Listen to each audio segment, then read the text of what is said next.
guys. For our fourth session, we will now talk about the different kinds of obligation found in Article 1179 to Article 1230 of the new Civil Code. Each kind has special or specific provisions under the law. But for now, papasadahan lang muna natin. Ano ba yung mga basic definition ng bawat kinds of obligation na yan? Okay, so let's start. First, we have pure obligation, no?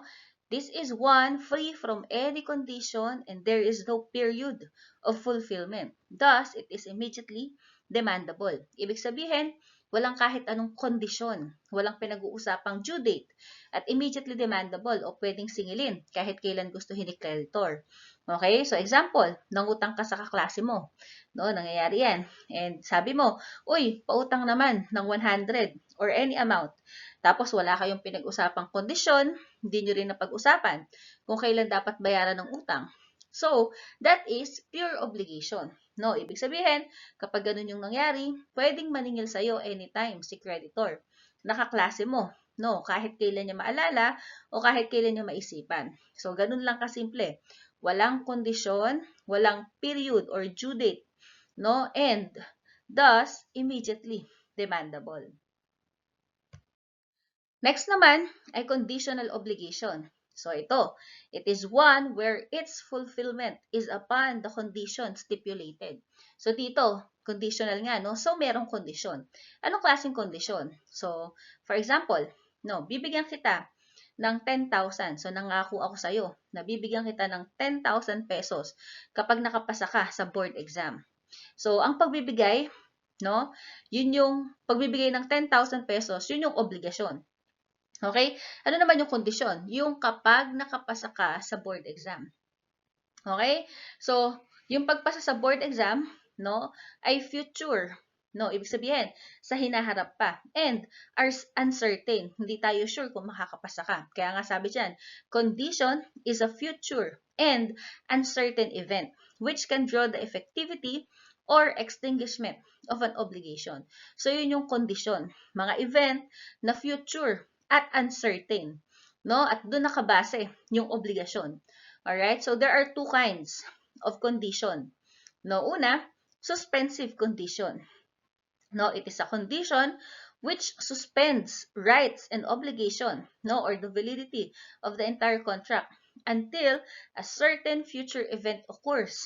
No, yun nga yung condition. Upon the occurrence of the event, the suspended part of the contract, no, or indeed the entire contract is brought to life. So dito, ibig sabihin, no, kapag nangyari yung kondisyon, dun pa lang magkakaroon ng obligasyon. Kagaya na lang yung example natin kanina, 'di ba? So sabi ko, kapag nakapasa ka sa board exam, no, bibigyan kita ng 10,000 pesos. So, ibig sabihin, hanggat hindi ka nakakapasa sa board exam mo, wala pa akong obligasyon na bigyan ka ng 10,000 pesos. Pero, once na makapasa ka, yun yung future and uncertain event na condition, ibig sabihin, kailangan ko nang i-fulfill yung obligation ko sa'yo na bigyan kita ng 10,000 pesos. Okay? So, kaya nga siya suspensive. No, it comes from the root word, suspended. So, hanggat hindi nangyayari yung kondisyon, suspended pa yung obligation. Okay? So, yun, madalas nangyayari yan. Alright? And next naman, resolutory condition. Ito naman, no, refers to condition whereby upon fulfillment, terminates an already enforceable obligation.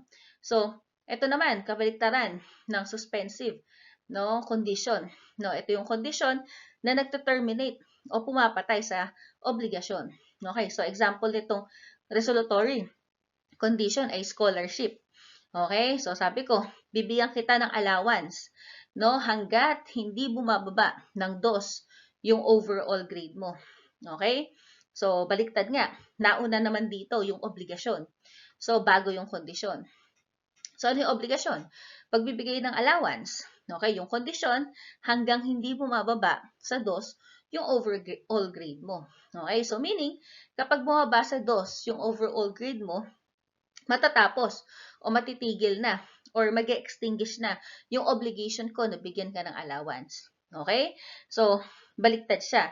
Yung suspensive, nagbibigay buhay sa obligasyon. Okay?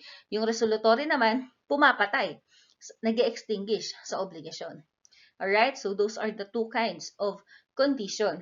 No? And tandaan ninyo, yung condition dapat future and uncertain. Okay? So, yun. Next, we have obligation with a period. Okay? So, dito naman, no, imbes na condition yung pinag-uusapan, period o takdang petsa yung pinagkasunduan ng mga parties. No? It is a kind of obligation wherein its performance is subject to a term or period and can only be demandable when the period expires. No. And sabi dito, such period is a day certain, which must necessarily come, although it may not be known when. Okay? So, dito period, takdang petsa, no? O kaya due date, yung nakalagay sa pinag-usapan ninyo, sa kontrata ninyo. Alright? And anong pagkakaiba ng period sa condition? Yung condition, future and uncertain. Pero itong period, future and certain. So, sure ka na talagang mangyayari. So, example, no, yung utangan na dapat bayaran next month. No, sabi ng parties, sige, papautangan kita, sabi ni creditor sa debtor. Pero, dapat mabayaran mo na to next month. Okay, so, ibig sabihin, yung obligation na pinag-usapan nila is obligation with a period. Kasi malinaw doon, kailan dapat gampanan yung obligasyon. Okay? So, ulitin ko, condition, future and uncertain. Period naman, future and certain. So, kapag sure ka na, no, sure tayo na darating talaga yung time na dapat gawin yung obligasyon, no, sa takdang panahon, obligation with a period yun. Okay, so example, sa birthday, no, nangako, nabibigyan ng kotse sa birthday. So, obligation with a period yun. Kasi, sigurado tayo na darating yung birthday. Okay, at alam natin kung kailan yun. Okay, future and certain. Or kaya naman, sinabi sa Pasko, no? O kaya sa New Year, o kaya sa katapusan ng buwan, no? Basta kahit anong specific date. Kunwari, February 2, 2022, no? 2222, no? Obligation with the period yun. Okay? And dito, may suspensive and resolutory din. No? Kagaya lang din yun ng discussion natin kanina about dun sa suspensive condition and resolutory condition. Pero dito, papalitan mo lang yung condition ng period. Okay? So, suspensive period, example, yun nga, bibigyan kita ng kotse sa birthday mo. So, hanggat hindi ka pa nagpa-birthday, so, wala pa akong obligasyon na bigyan ka ng kotse. Pero pag dumating na yung birthday mo, dapat gawin ko na yung obligasyon ko. Bibigyan kita ng kotse. Okay? Yung resolutory period naman, bibigyan kita ng allowance hanggat hindi ka pa 18 years old. Okay? So, ibig sabihin, ngayon pa lang, binibigyan na kita ng allowance, pero pag dumating yung certain time na 18 years old ka na, matatapos na yung obligation ko. Okay? That's the difference between suspensive and resolutory. Okay, so next is alternative obligation. So, an obligation is alternative when two things are equally due. Ano yung two things are equally due? Yung prestation. Okay, so yung object ng obligation, tinatawag natin siyang prestation. At dito, no, sa alternative obligation, maraming prestation, no? Equally due under an alternative. So, ano ba yung alternative sa Tagalog? Kapalit. Pwedeng palitan yung prestation. Okay? The obligor is bound to render only one of two or more items or of performance. Okay? Where a person engages to do or to give several things, the payment of one will acquit him of all. So, example yan, ganito. No, sabi ko sa inyo, pautang naman ako ng 10,000. Pwede kong ibayad sa iyo itong iPhone ko, o kaya naman yung laptop ko, o kaya naman yung TV ko, no? Kapag hindi ko na ibalik sa iyo yung perang hiniram ko. So dito, maraming choices, no? Maraming prestation na pwedeng maging alternative in case na hindi pwedeng mabayaran yung original na obligation. Hindi magawa yung original na obligation. Maraming choice na pwedeng ibigay. Okay? So, 2 or more prestation, no? Tawag doon, alternative obligation. So, nangyayari ba yan? Yes, of course. No? And maraming batas tungkol dyan na nakalagay sa New Civil Code. Ano ba mangyayari pagka ganyan, pag maraming prestation, maraming alternative. Okay? So, mapag-aaralan pa natin yan more. Yan sa mga next discussion natin. Alright? And yun nga, dito, maraming prestation. Kaya alternative obligation yung tawag natin dyan. Okay? Alright, so susunod naman ay facultative obligation. So, it refers to a type of obligation where one thing is due, no, but another is paid in its place. Okay? So, one thing is due. So, yung original na prestation pa rin yung pinag-uusapan dito. But another is paid in its place. So, ibig sabihin, imbis na yung original na prestation yung ibabayad or ibibigay, pwedeng palitan ng isa pa. No, pwedeng i-substitute ng ibang prestation. In such type of obligations, there is no alternative provided. No, dito, actually, dalawang prestation lang. Okay, the debtor is given the right to substitute. Ayun, substitute. Sinasubstitute lang yung the thing due with another that is not due. Okay, so, ang pagkakaiba niya sa alternative obligation, yung alternative, 2 or more prestation. Pero dito sa facultative obligation, actually, 2 prestation lang. Yung isa original, yung isa substitute lang. Okay? Substitute prestation lang. Alright? So, example niyan, sanglaan. Okay? So, 'di ba nangyari yung sanglaan na yan? Sabi ni debtor, pautang naman ng 1 million. No, i-collateral ko yung bahay at lupa ko. Okay, yung titulo ng bahay at lupa. So, ang original na prestation na dapat ibigay, syempre, 1 million. Pero in case na hindi makabayad ng 1 million, so pwedeng i-substitute ng bahay at lupa. Sabihin ni debtor, wala na akong pera, so ito, bahay at lupa na lang talaga yung may babayad ko sa utang ko sa'yo. So, ang tawag doon, facultative obligation. At ang magandang example nga niyan ay yung mga sanglaan or mortgage na sa English. Alright? So, dito, no, tandaan mabuti, dalawa lang yung prestation. Sa alternative obligation, maraming prestation. Dito sa facultative obligation, dalawa lang. Isang original at isang substitute prestation. Okay? So, next is joint obligation. So, kanina, alternative at facultative obligation, prestation yung madami. 'Di ba? So, dito naman, sa joint obligation, parties naman yung marami.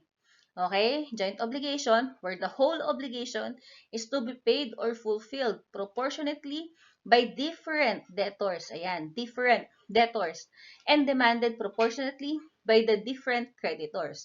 So, kaya maging malinaw tayo. Dito, ang marami, yung parties naman. Okay, pwedeng 2 or more debtors, o kaya naman, pwedeng 2 or more creditors. Okay? So, o kaya naman, pwede na naman, parehong madami.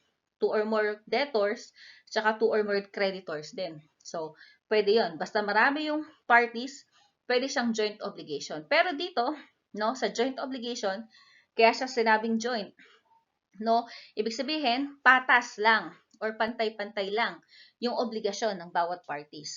No, so example, umutang kayo sa akin, yung buong section ninyo, no, ng 1 million pesos. So, ganun ako kayaman. No, napag-usapan natin, no, joint obligation yan. So, ibig sabihin, i-divide sa inyong lahat na magkakaklase yung 1 million. At pantay-pantay kayo ng babayaran sa akin. Okay. So, for example, no, para hindi mahirap computein, 20 kayo, no, 20 kayong person sa section ninyo. Okay, so bawat isa sa inyo, dapat bayaran ako ng 50,000 pesos. Okay, so yun lang, yung obligasyon ninyo. No, at ako bilang creditor, hanggang 50,000 pesos lang. yung pwede kong singilin sa bawat isa sa inyo. Okay?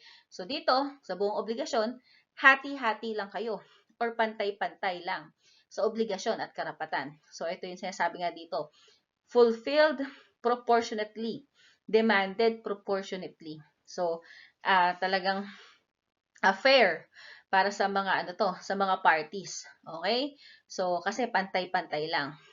Okay? Etong next naman, no? Parang joint obligation din, madaming parties, no? Pero dito, no, pwedeng singilin yung isa sa mga debtor ng buong halaga ng obligasyon. Okay, so sabi nga dito, a solidary or joint and several obligation. So pareho siya. Pagka nakita nyo joint and several obligation, solidary obligation yon. Okay, is one in which each debtor is liable for the entire obligation and each creditor is entitled to demand the whole obligation. So, dun nga sa example natin kanina, no, yung section ninyo, umutang sa akin ng 1 million. Kanina, sa joint obligation, 50,000 lang ang obligasyon ninyo na bawat isa sa inyo. Okay? Yun lang yung babayaran nyo sa akin, bawat isa, 50,000. Pero, dito sa solidary obligation, yung buong 1 million, pwede kong habulin sa kahit kanino sa inyo, okay, na umutang sa akin. No? So, pwede kong singilin kahit isang tao lang sa section ninyo at makakasingil ako ng 1 million. No? No? So, ibig sabihin, bawat isa sa inyo na debtors ay liable sa buong obligasyon. No? So, kapag nagsampa ako ng kaso, no, against sa inyo na mga umutang sa akin, so kahit isa lang sa inyo yung sampahan ko ng kaso, makakasingil ako ng 1 million pesos. No, samantalang sa joint obligation kanina, no, kailangan kasuhan ko kayong lahat na magkakaklase. No, so for example nga 20 kayo. So 20 debtors. So dapat 'yon lahat kayo kasuhan ko sa korte. No, kasi liable lang kayo sa 50,000 pesos. Pero sa solidary obligation, kahit isa lang sa inyo, pwede kong masingil ng buong 1 million pesos. Okay? So actually, itong yung joint obligation, in favor siya sa debtor. No? So maganda 'yon sa debtor kasi ano lang, pantay-pantay kayo ng ng obligasyon, patas lang. Pero dito sa solidary obligation, no, in favor naman to sa creditor para hindi siya mahirapan maningil. No, pwedeng isa na lang yung singilin niya sa obligation. So, depende sa pag-uusap yan. Okay? Kapag madami yung parties, kailangan linawin mabuti. No, kailangan pag-usapan niyo mabuti, anong klaseng obligasyon ba to? No, joint obligation ba o solidary obligation? Para alam ninyo, no, kung hanggang saan yung liability ng bawat isa sa obligasyon. Alright? So, pag-uusapan pa natin yan later on sa mga next sessions natin. Okay? Yan. Ito naman, no, simple lang to. Divisible obligation and indivisible obligation. No? Sa Tagalog, in simple sense, divisible meaning nahati. Okay, indivisible meaning hindi nahati. Okay, so an obligation is divisible when the object of the performance, no, ano ba yun, yung prestation or yung performance mo is susceptible of division. Pwedeng hatiin. Okay, an obligation is indivisible when the object of the performance, because of its nature or because of the intent of the parties, is not susceptible of division. So, hindi pwedeng hatiin, indivisible. Okay? So, example natin ulit, no? Utang, no? Yung utang, pwedeng divisible or indivisible. Kasi pwedeng hatiin yan, di ba? So, kapag pwedeng hatiin yung utang, yun yung napag-usapan ng parties, so, babayarin yung utang by installment. Okay, so yan yung mga nangyayaring installment basis na pagbabayad. Ibig sabihin, nagkasundo ang party na maging divisible yung obligation. Pwedeng hatiin, hati-hatiin. Okay? So, kapag ayaw ni creditor ng installment, so, for example naman, so sa utang, di ba? Syempre, sasabihin ni creditor, buo niyang pinuutang yon, dapat buo din na ibalik sa kanya. So, ang mangyayari, yung obligation, hindi na siya divisible, indivisible na siya. Kasi napag-usapan ng parties na bawal hatiin yung whole obligation mismo, yung dapat na ibigay sa kanya. Okay? So, ibig sabihin nito, yung divisibility at indivisibility ng obligation ay madalas nakadepende sa pag-uusap ng parties. Okay, so nakadepende sa parties yan kung hahatiin ba nila yung obligasyon, yung performance ng obligasyon, o hindi, or bawal hatiin. Okay? So, kaya lang guys, may pagkakataon din naman na nakadepende rin sa prestation yung divisibility at indivisibility ng obligation. So, example, may dapat i-deliver na kotse. So, syempre, yung kotse, automatic yun na hindi pwedeng hatiin. Okay, so hindi man pwede na isa-isang makarating yung manubela, yung gulong, 'di ba? Yung mga piyesa. So hindi man pwedeng hatiin yung gulong. So syempre, dahil yung hindi pwedeng hatiin yung kotse. So ibig sabihin nun, yung prestation hindi pwedeng hatiin. So indivisible na siya automatically. Okay? So kailangan pag dineliver yung kotse, buo yun, syempre. Okay, so ganun lang kasimple itong divisible and indivisible obligation. Okay? And last kind ng obligation natin ay itong obligation with the penal clause. Alright? So ano ba ibig sabihin ng penal clause? A penal clause is another obligation attached to the principal one, requiring the payment or performance of something, or simply requiring a greater responsibility, no, in case of non-compliance, in order to assure performance or to deter non-performance.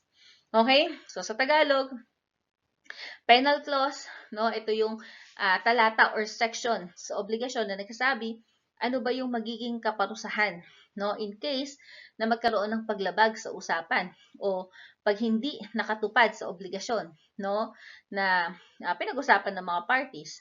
So, yung parusa mismo nakalagay na sa kontrata.